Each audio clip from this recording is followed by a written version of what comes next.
Ketika ada berita di media untuk menjadi dirut BUMN bisa membayar 25 miliar, ini adalah sebuah nilai untuk jual beli jabatan direksi BUMN. Hal ini mengejutkan. Segitu parahnya kah korupsi di BUMN? Kembali pernyataan seperti ini akan menggugah rasa nasionalisme sebagian warga negara yang NKRI. Namun yang mencintai buta pemimpin tertinggi dan yang kagum dengan pejabat serba bisa akan biasa-biasa saja membaca berita tersebut. Sungguh, kalian, wahai warga Wakanda, di mana sih nurani kalian itu? Pandora Papers, BUMN banyak yang bangkrut, ekonomi tidak tumbuh baik, neraca perdagangan minus, tekor dibanding dengan negara Tiongkok yang dipuja-puja, sumber daya alam habis dikeduk, pejabat berbisnis, APBN tekor 800 triliun di tahun 2022 nanti. Kalian masih berkata kadrun pasti yang anti pemerintah yang paling salah. Segitu gampangnya Anda digeser matanya, bukan melihat kesalahan pejabat penguasa, malah bisa dialihkan dengan buzzer urusan yang salah yang lainnya, yaitu kadrun. Biasa itu di dalam strategi sebuah pemerintahan. Punya scapegoat itu biasa, punya pengalihan isu itu biasa. Namun kalau Anda seorang patriotik nasionalis, faham bernegara, tidak akan goyang cara melihat benar dan salahnya. Belum pernah sungguh dalam sejarah Indonesia ada cara bernegara yang sedahsyat saat ini di dalam manipulasi jabatannya untuk cuan pribadi dan kelompoknya, namun tetap bebas pejabatnya untuk melakukannya. Keingat kata Cak Lontong, sesungguhnya saat ini tidak ada pejabat koruptor. Koruptor itu adalah pejabat yang ketangkep korupsi. Kalau tidak ketangkap, ya bukan koruptor dia. Jadi sekarang ini penyalahgunaan jabatan untuk memperkaya diri sendiri jangan-jangan dilakukan oleh hampir semua pejabat, dan pejabat tertinggi diam saja. Begini deh, kita semua tahu cara korupsi terbaik adalah transaksinya di luar negeri dengan proyek di luar negeri atau impor.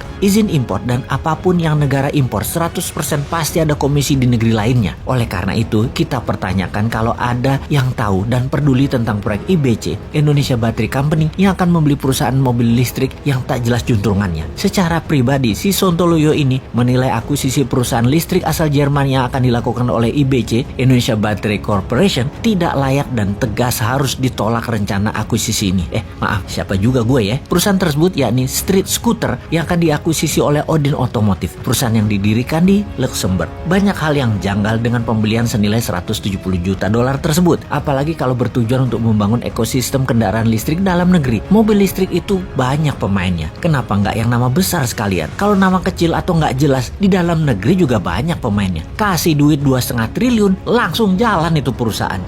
Lupa, nggak bisa dimainin harga dan komisinya ya kalau lokal. Oh iya, maaf, lanjut ke luar negeri. Sekali lagi kita bertanya, kenapa mesti beli mobil listrik di Jerman? Apa karena bisa digoreng sahamnya di masa depan? Buat cuan dari papers trading gitu ya rencananya? Sungguh, di dalam pengambilan keputusan, pejabat tidak boleh mengambil keputusan berdasarkan future valuasi. Ini negara, bukan bisnis. Negara jangan berbisnis. Yang untung bukan rakyat, tapi pejabatnya. Kalau pemerintah berbisnis, memang pebisnis berbasis bursa saham yang sering mainan valuasi perusahaan memang sering melakukan bisnis berdasarkan valuasi masa depan atau future valuation. Tetapi mudah-mudahan Pak Menteri yang tindakannya katanya sudah disetujui pejabat tertinggi tersebut, mudah-mudahan pejabat tertingginya paham cara mereka main yang terlihat menguntungkan sesungguhnya hanya di kertas dan jualan kertasnya yang untung. Di dunia nyata atau sektor realnya mah nggak bakal ada apa-apa, apalagi kemanfaatannya buat menyerap tenaga kerja. Jauh panggang dari api. Tapi saya yakinlah semua buat NKRI kok. Bener kan? Kalian kan mau jabat lagi di 2024, harus cantik di etalase medianya walau terlihat wagu videonya di pompa bensin kemarin.